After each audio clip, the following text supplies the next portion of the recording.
Ladies and gentlemen, good day and welcome to JSW Infra Ltd Q3 FY'26 earnings conference call hosted by Motilal Oswal Financial Services Limited. As a reminder, all participant lines will be in the listen-only mode, and there will be an opportunity for you to ask questions after the presentation concludes. Should you need assistance during this conference call, please signal an operator by pressing star, then 0 on your touchtone phone. Please note that this conference is being recorded. I now hand the conference over to Mr. Alok Deora from Motilal Oswal Financial Services. Thank you, and over to you, sir. Thank you, and good evening, everyone, and welcome to the 3Q FY'26 earnings call of JSW Infra. We have with us today Mr. Rinkesh Roy, Joint Managing Director and CEO, Mr. Lalit Singhvi, Strategic Advisor and Board Member, Mr. Nagarajan J, Chief Financial Officer, and Mr. Vishesh Panchananda, Head of Investor Relations. I would now hand over the call to the management to provide some opening remarks, and then we can proceed to the Q&A. Thank you, and over to you, sir. Thank you, Alok. A happy New Year and happy Makar Sankranti and Concall to you all and your families. Good evening, and thank you all for joining our earnings call for the quarter and 9 months ended 31st December.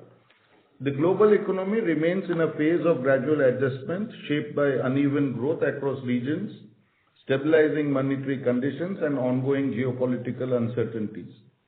Global trade continues to be a key engine of economic activity, supply chain, and customer diversification, gaining importance in the global trade.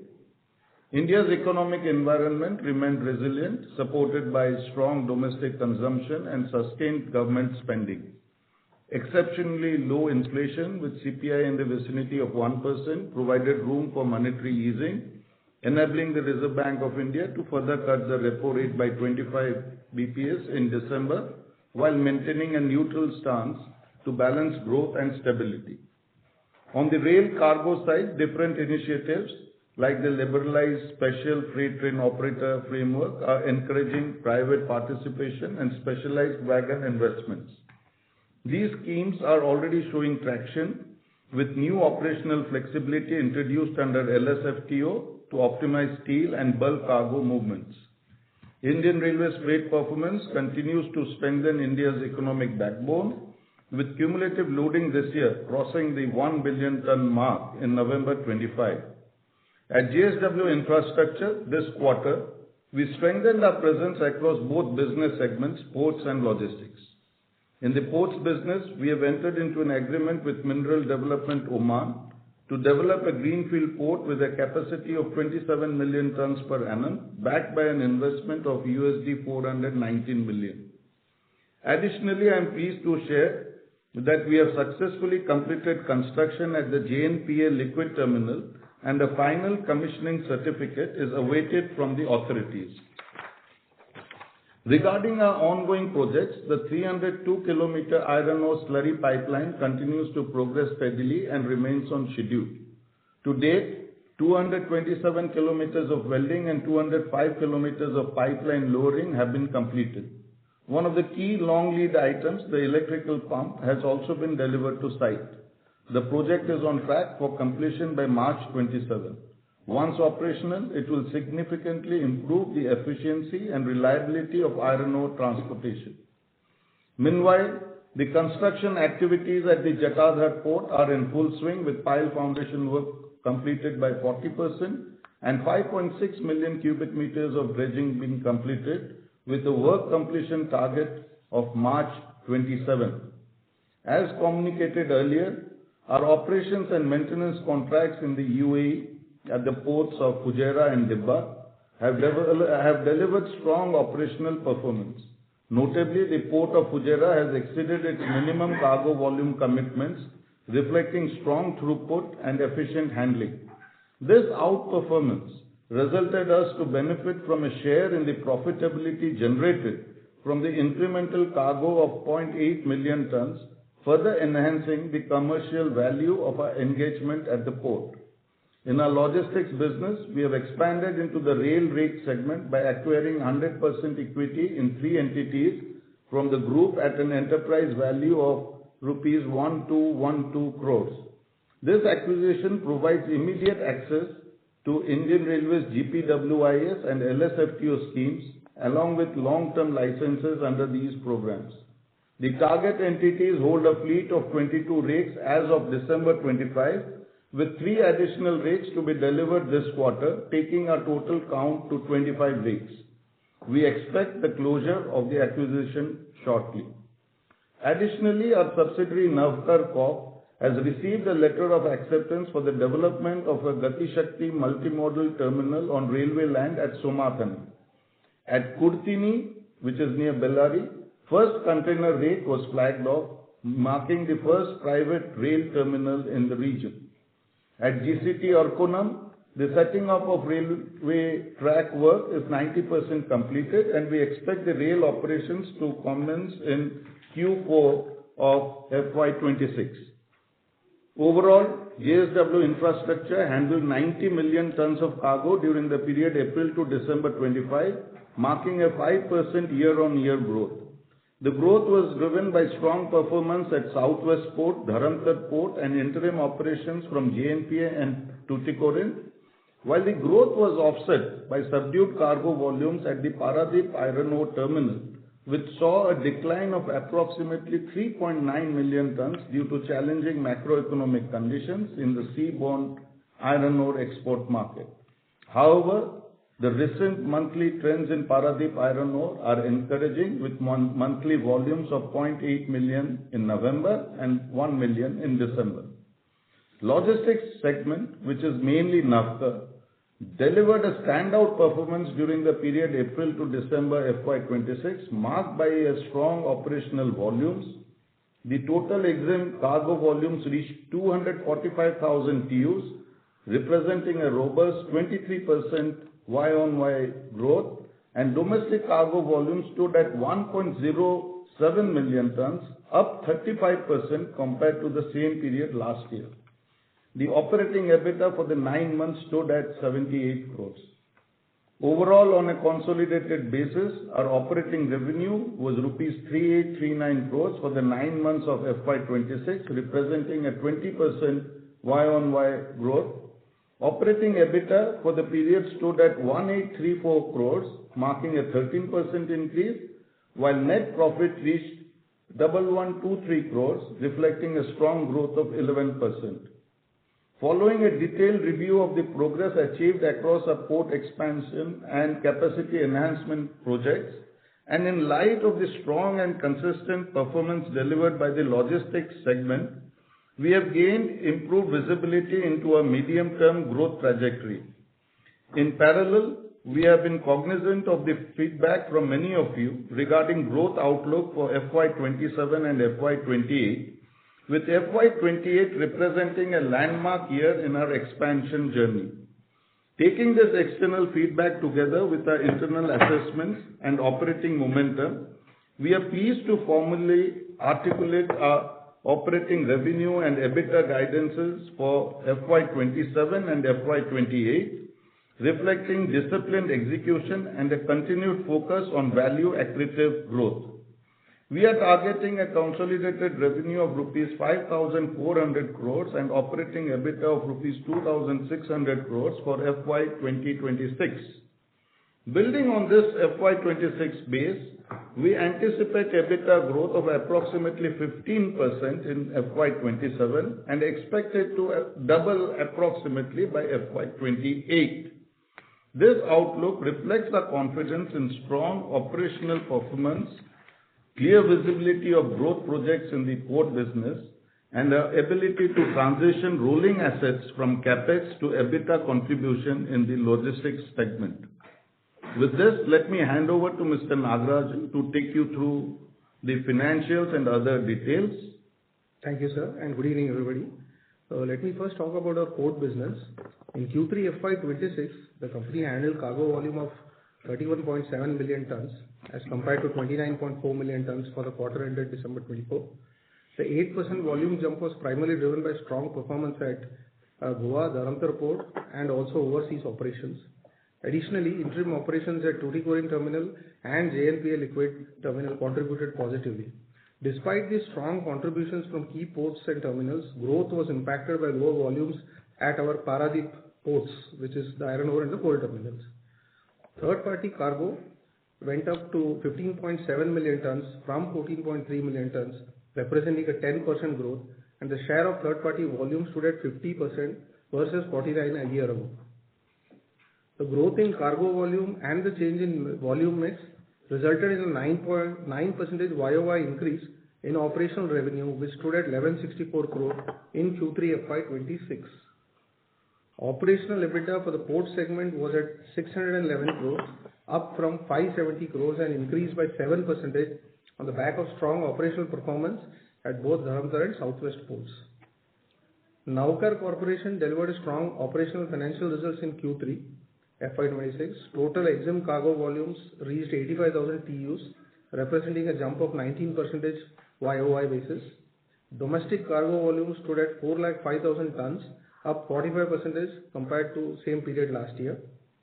Revenue from operations for Navkar rose to 186 crores, while operating EBITDA jumped to 33 crores, showing substantial improvement, while net profit increased to 9 crores, a significant turnaround from a loss of 11 crores in previous year. Total consolidated operating revenue for the company stood at 1350 crore, and total operating EBITDA stood at 644 crores, reflecting a YOY growth of 14% and 10% respectively.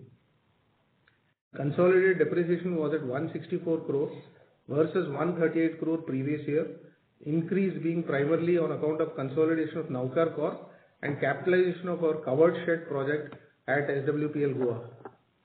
Finance cost was at 79 crores in the current quarter as compared to 97 crores respectively in the quarter ended December due to retirement of a commercial paper of 1000 crores.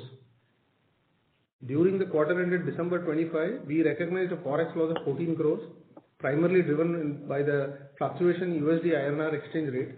This is a non-cash accounting adjustment in accordance with Ind AS 109. In contrast, the same quarter last year recorded a loss of 159 crores. Almost 32 crores we have also transferred to OCI. As a result, PBT for Q3 FY'26 stood at 446 crores compared to 276 crores in Q3, showing an increase of 62% YOY. The effective tax rate for Q3 stood at 17% as compared to a tax credit of 56 crores in the same period last year. The tax credit was due to recognition of credits related to ESOPs in Q3 last year. PAT for the current quarter increased by 9% at 365 crores as compared to 336 crores in the same period last year, driven by higher EBITDA.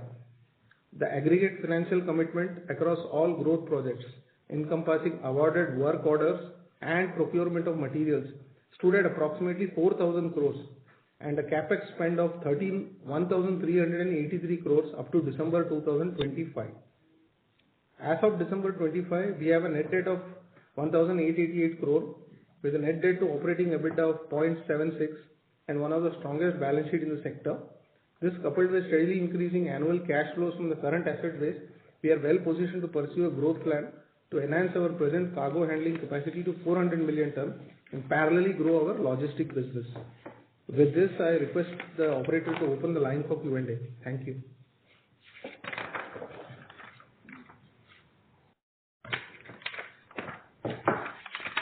So shall we open the floor for questions? Sure. Yes, please. Thank you very much. Ladies and gentlemen, we'll now begin with the question and answer session. Anyone who wishes to ask a question may press star and one on their touchtone telephone. If you wish to remove yourself from the question queue, you may press star and two. Participants are requested to use handsets while asking a question. Ladies and gentlemen, we will wait for a moment while the question queue assembles. Participants, you may press star and one to ask a question. First question is from Sumit Kishore from Axis Capital. Please go ahead. Good evening. Good to see that the commissioning timelines for your major port projects are largely unchanged. Could you help us with the capex in the 9-month period split into ports and logistics? And what is your guidance for FY'26? You had mentioned about 55 billion rupees on the previous call. Also, I see that you are giving guidance for 26 to 28 for the port and logistics business on revenue EBITDA. It will be great if you can also spell out your CapEx targets for FY'27 and 28 across ports and logistics. That will be my first question. Yeah. So for FY'26, we expect a spend of 3,500 crores, primarily 2,000 crores on the port side and 1,500 crores on the logistics space. In logistics, we expect a closure of the transaction which we announced in December in this quarter. So that itself will be a 1,200 crore outflow. So 3,500 crores spent for FY'26 and FY'27 to 28, both the years put together, we are saying that port spend will be around 13,000 crores and logistics spend will be 3,500 crores. Okay. Your FY'26 target for CapEx seems to have come up by about 20 billion rupees versus earlier guidance. It was 40 billion rupees for ports and 15 billion for logistics. Is there any specific reason for the port CapEx to have reduced? So orders, the purchase orders have been raised, as I have already highlighted. It is just that the payout has been deferred because we have gone for some bank guarantees and LCs and all. So payouts we have deferred to the next 2 years. But the purchase orders raising of purchase orders are on track. And just to add on the logistics segment, we have actually been better than the guidance because there is an acquisition into play. Yes. The second question is, you had reduced your volume growth guidance to 8 to 10%. The impact on Paradip coal and iron ore is well noted. But now is the revised target lower? Because the fourth quarter ask seems to be quite high with even 8% growth. So we'll be looking at, a reasonable target of around 123 million tons for this year. And for the coming year, it would be in the range of 6 to 7%. And then on, you will have a massive ramp up to 165 to 175 million tons. FY'28. That's FY'28, correct. Okay. Also, one last question. I know I've already asked two. On the logistics side, of your revenue target for FY'27 of 18.2 billion rupees, now with the acquisition from the group that you have done of 12.2 billion enterprise value and your growth from the MMLPs that you are developing in Navkar, what kind of number is already in, sort of visible from what you have in your business so far? And so, what is see of the 3x jump that we are looking at from FY'26 to 27, where is it that additional visibility would be required or would come through beyond what you have told us? So as you've seen, we did a remarkable turnaround in Navkar. So what was, earlier when we took over the company, it was doing around 3 crore per month EBITDA. We have now gone up to around 13 crores, and that journey is still ongoing. So for FY'27, we are looking at broadly in the range of 450 to 500 EBITDA for Navkar. And between 750 for the entire logistics business, and 750 to 800 for the entire logistics business in FY'28. Yeah. So what I was asking is that how much of this EBITDA projection is from what you already have in terms of the rail businesses acquired from the group, Navkar, or is some other acquisition or non-linear growth required to reach this target? Yeah, so 160 crores is what we are expecting for FY'27 from Navkar, taking a run rate of 40 crores per quarter. And already we have guided the market that 150 crores we will be getting on the 25 rakes which we will be buying from JSW Shipping. So that takes it to 310, and we are placing orders for additional rakes because that also is something which we have guided the market that overall we will be having 67 LSFTO/GPWS rakes. So as a part of that story, incremental orders will be placed for LSFTO rakes and container rakes. So all which will commence from February onwards, placement of orders. So all these rakes, obviously delivery will start by say August/September. So all in put together, we can expect this EBITDA is what we have guided. Got it. Thank you, and wish you all the best. Thank you. Next question is from one of Priyankar Biswas from JM Financial. Please go ahead.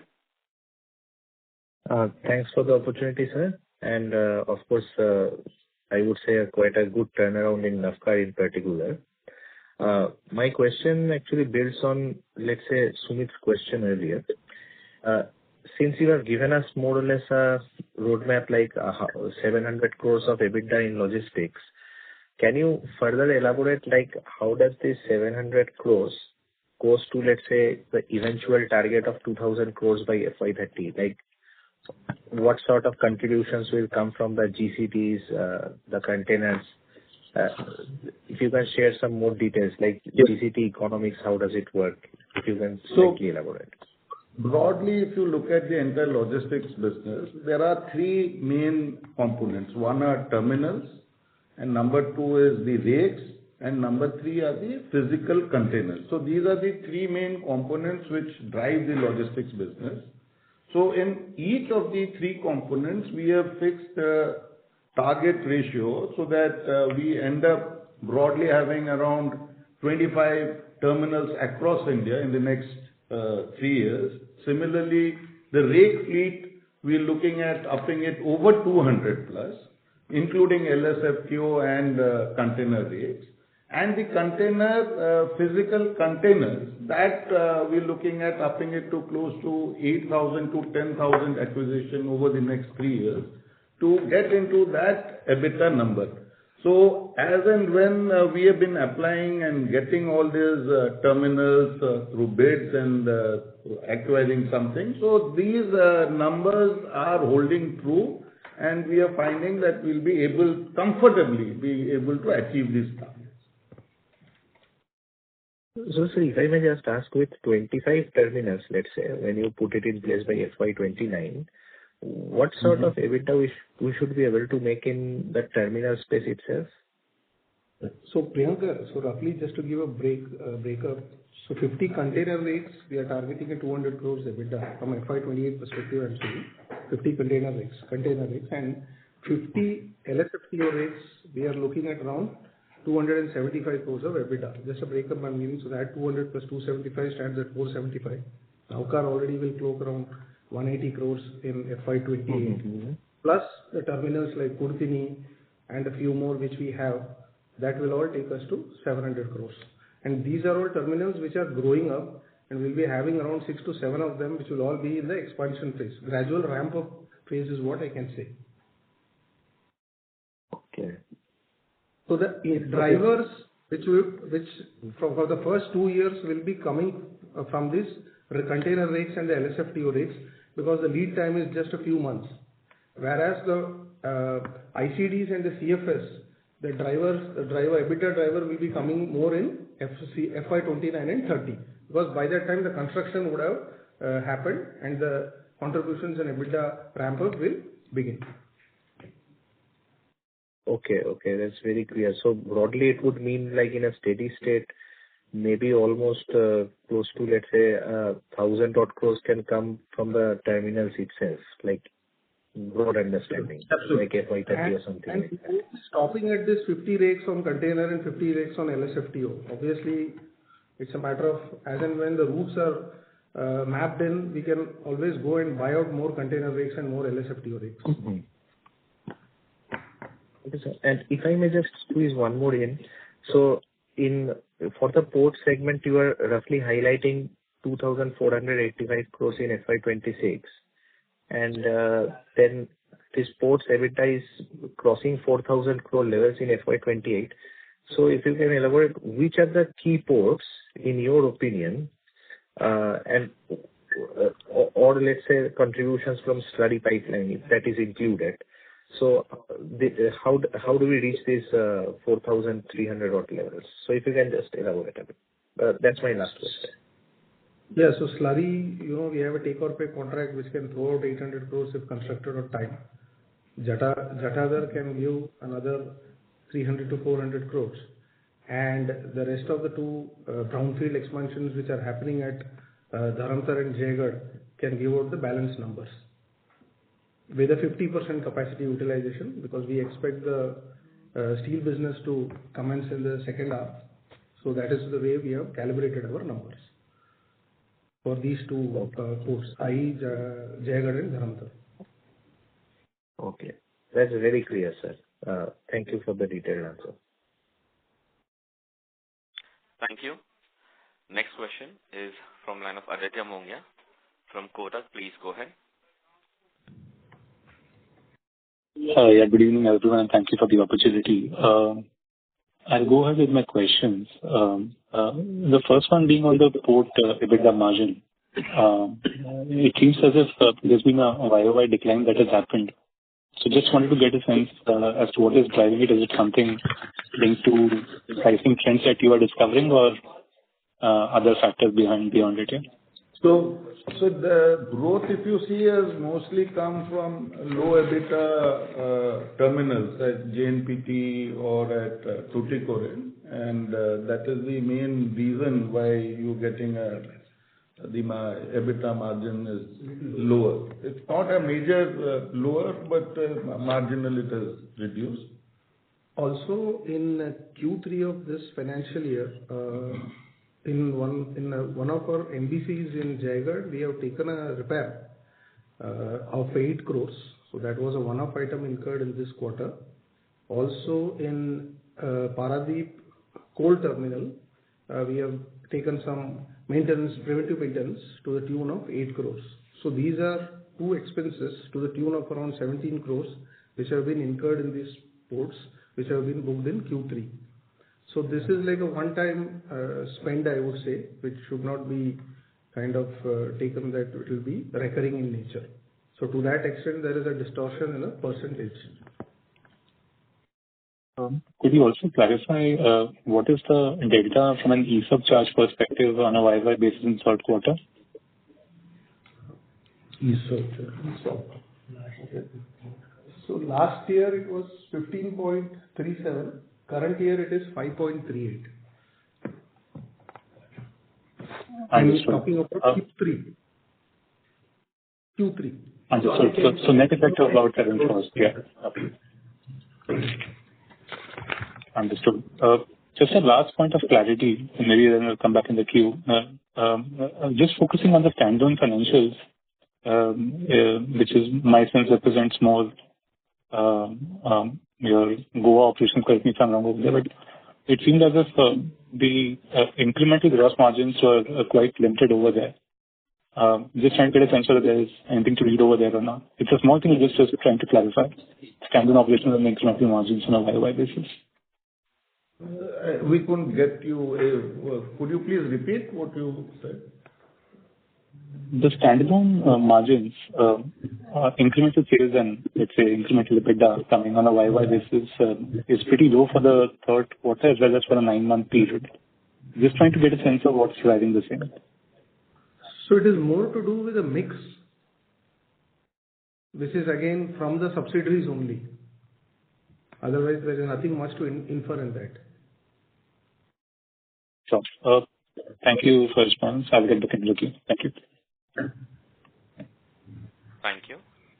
Next question is from line of Achal Lohade from Nuvama. Please go ahead. Yeah, good evening. Thank you for the opportunity. Just one quick clarification. You said EBITDA to grow 15% YY in FY'27 and double in FY'28. Do you mean doubling from FY'26 or doubling from FY'27? FY'26, doubling from FY'26. Understood.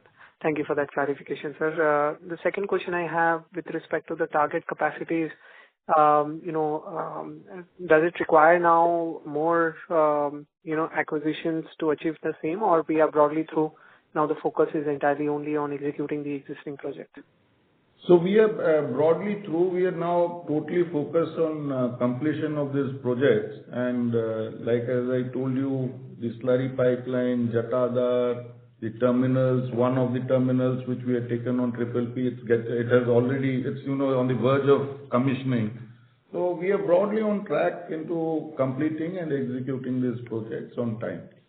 While the focus is on completing the projects, we will also be participating in the PPP process, and if any good opportunity comes up, we will definitely be bidding for those. So if you would have seen our presentation, 400 plus is what they will be adding on this triple P projects, will be adding on beyond the 400 million ton capacity that we are targeting. Right. I was to ask the second question that only, sir. So how's the momentum? Has it considerably slowed down compared to what we were hoping for, say about 3 quarters back? No, if you look at it, we won the bids for berth 7 and 8 in Shama Prasad Mukherjee Port, and now we are looking, we've again applied for another bid in the same place. So we are on track, and we're evaluating each opportunity as and when it comes. Understood. And just one more question with respect to the tariff. There were earlier some thoughts about we would be able to reprice or have the freedom to charge the tariff at the major port terminals what we operate. So any clarity on that? Yes.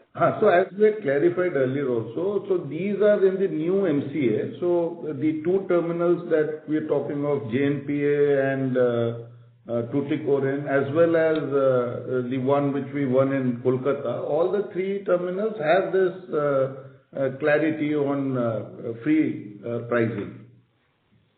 Right. What about existing? Is there any case of so that getting implemented? That is an issue that will be, taken, a call will be taken by the ministry. So we can't really, base our entire business on when that's going to happen. So the new ones are on this policy. But is the discussion on? I wanted to check if there is any update, any advanced stage or anything. So that discussion is on, but we can't really tell you a date or something on that. Yeah, no, that is right, sir. All right, sir. That's all from my end. Thank you so much. Thank you. Next question is from none of Ketan Jain from Avendus Spark. Please go ahead. Thank you. Sir, just a question on the expansion capacities of slurry pipeline and Jatadhar port. I just wanted to understand how much of the cargo in these ports on these infrastructure assets is towards our group cargo from JSW Steel in the slurry pipeline and in the Jatadhar port. So the slurry pipeline and Jatadhar, as of now, in the initial period, it will be entirely group. So we should have clarity on that. The slurry pipeline is built primarily serving a captive mine to a captive port. So these quantities will be on the group cargo.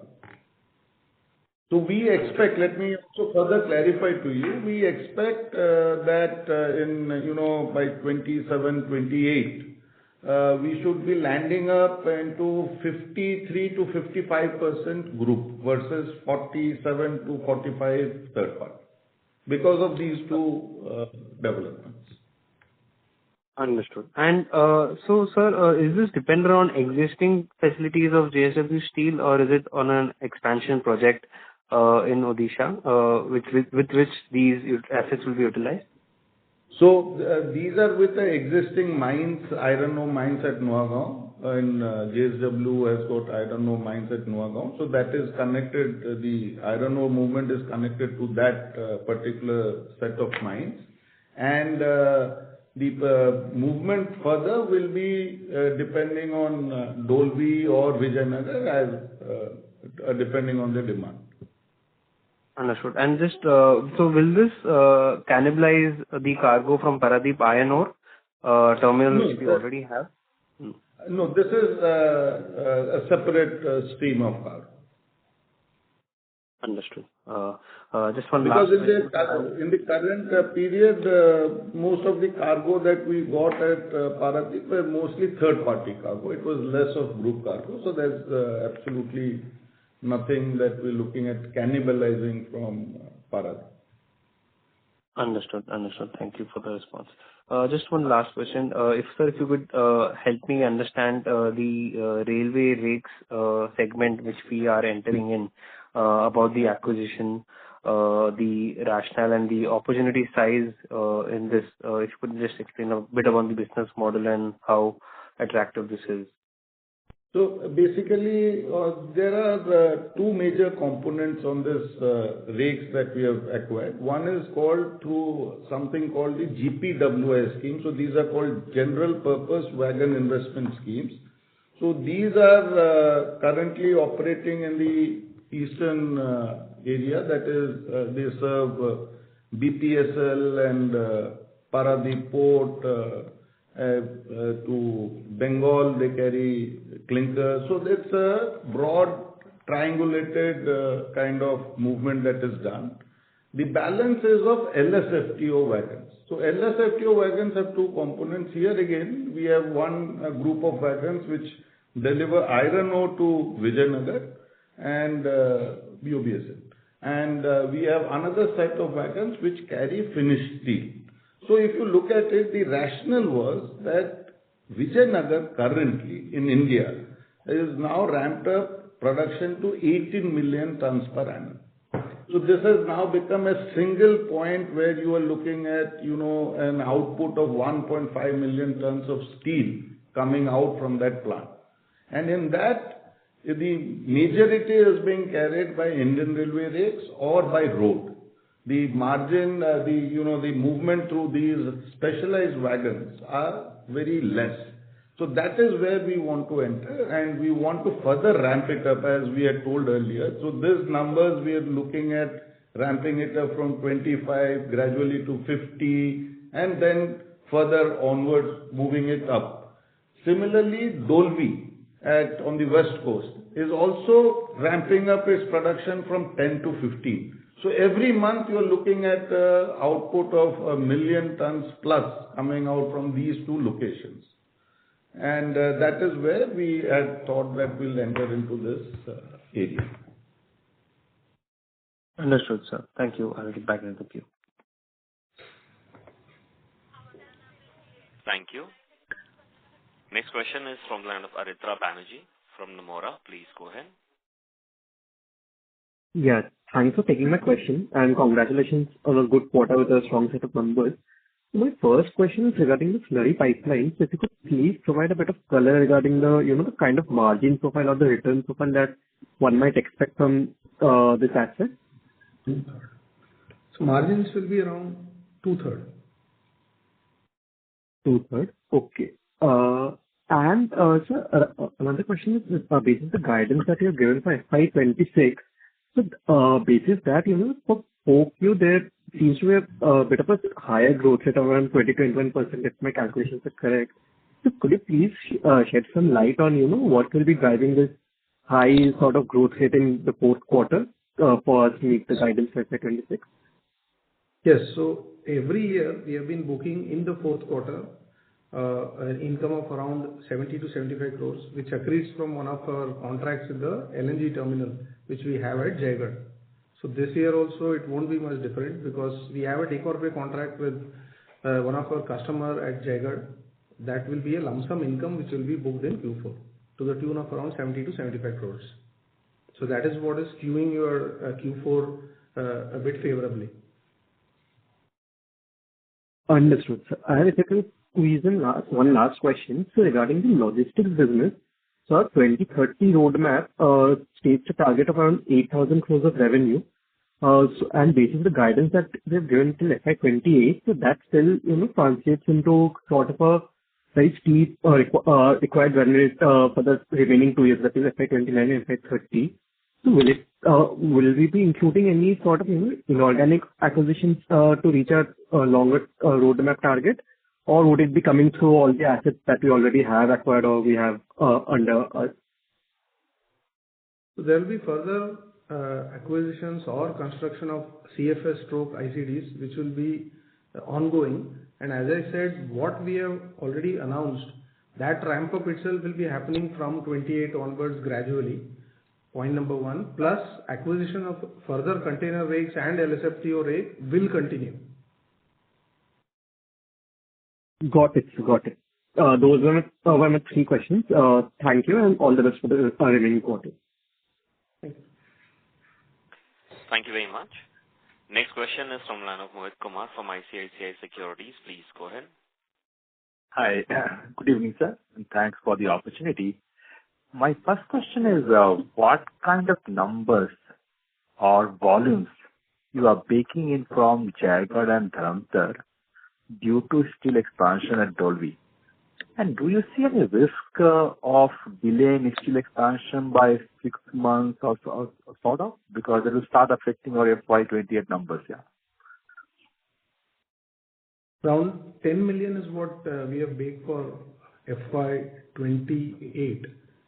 Plus, our understanding is that even if steel business has to start, the working capital accretion should commence a quarter before.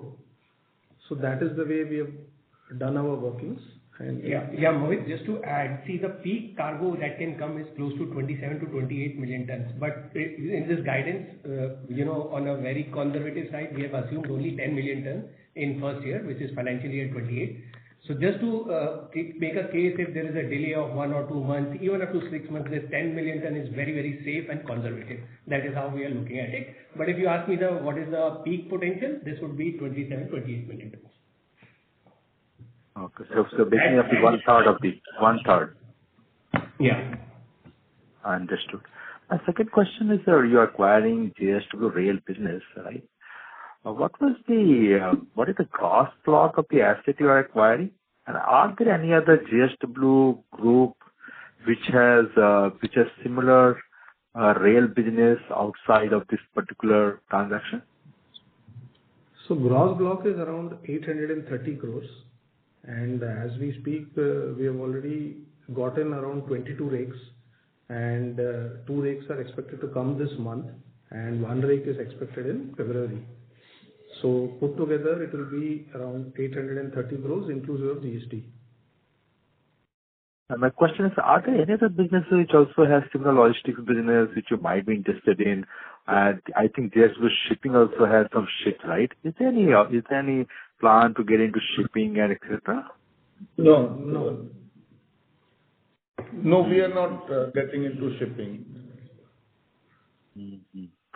Understood, sir. Thank you, all the best. Thank you. Thank you very much, ladies and gentlemen. Next question is from the line of Alok Devra from Motilal Oswal. Please go ahead. Good evening, sir. For the opportunity. Just one question I had. Most of the questions were answered. Thanks for giving this year-by-year, assessment on how the ports business and logistics business will shape up. So my question is more pertaining to FY'28, where we see a really sharp jump in the ports revenue as well as in the logistics business. So just wanted to understand how that will come, because we are looking at almost a 65% plus growth in revenue across across the ports side and even at the consolidated side. So how are we looking at it? Look, I think in one of the answers, Nagarajan actually articulated, there are 4 projects which will contribute to this incremental or the large bump which we are talking about from 27 to 28. So one of them is the slurry pipeline project, which is, on take or pay contract. So your revenues and EBITDA are almost sure. Then you have Jatadhar port, which is again in our guidance, we are very conservative, building only to 10 to 12 million tons of cargo. And then the Jaigarh and Dharamtar expansion, 2 projects put together. So this chunk of 4 projects provides you a meaningful growth in FY'28. Yeah, and point to be noted is in all these 4 projects, there is no concept of royalty. Yeah. So per se, in all these 4 projects, the EBITDA margin will be slightly elevated. Yes. Sure. Just one last question. In logistics, even in FY'28, we are capturing around 20% or slightly lower than 20% margins. If I just take the revenue and the EBITDA guidance which we have given out. In FY'30, we are almost looking at a 25% EBITDA margin. So what would really change there that we are looking at a 600-700 basis points improvement in the 2-year period from 28 to 30? Because by FY'28 itself, our logistics business will be quite stable.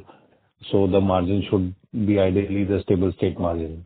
Yeah, that would be my question. Yeah. So FY'27 and '28, if you see the revenue as well as the EBITDA is primarily driven from acquisition of this container rigs and LSFTO rigs. And just to give a split between an elevated 27 EBITDA margin versus a bit lower 28 EBITDA margin, because the focus will be more on LSFTO rigs. As you are aware, for GPWS there is a moratorium, and from a EBITDA percentage perspective, the first 25 rigs which we have acquired, 19 are under GPWS and 6 will be under LSFTO. And in LSFTO, the margins are slightly lower vis-a-vis under GPWS. GPWS, the margins are typically higher. So in our total pack of 50 rigs, 19 rigs which will be there in FY'27 will continue in '28 also.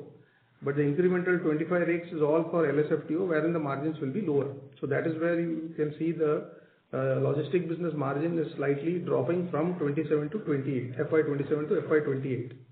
And to answer your second question on the overall margins moving up from 20 to 25%, the ICDs and CFS revenue income will EBITDA will accrete in FY'29-30, which will all be under construction and under ramp-up phase from 27-28 onwards.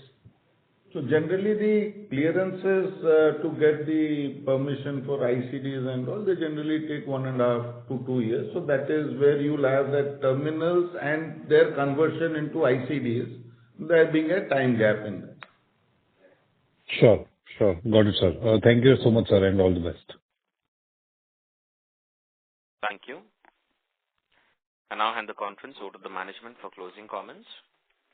So as we have been, and I have been repeatedly stressing, there are three main, focus areas for the management team, and that we have been continuously trying to do. Number one, early completion of projects, which will result in doubling of EBITDA by FY'28. The focus on ramping up of our logistics business, which are rolling assets in nature, and will result in immediate, conversion to EBITDA. And the third is on efficiency gains. So these are our three prime focus areas, and we remain committed to it. Thank you. Thank you very much. On behalf of Motilal Oswal Financial Services Limited, that concludes this conference. Thank you for joining us, and you may now disconnect your lines. Thank you. Thank you.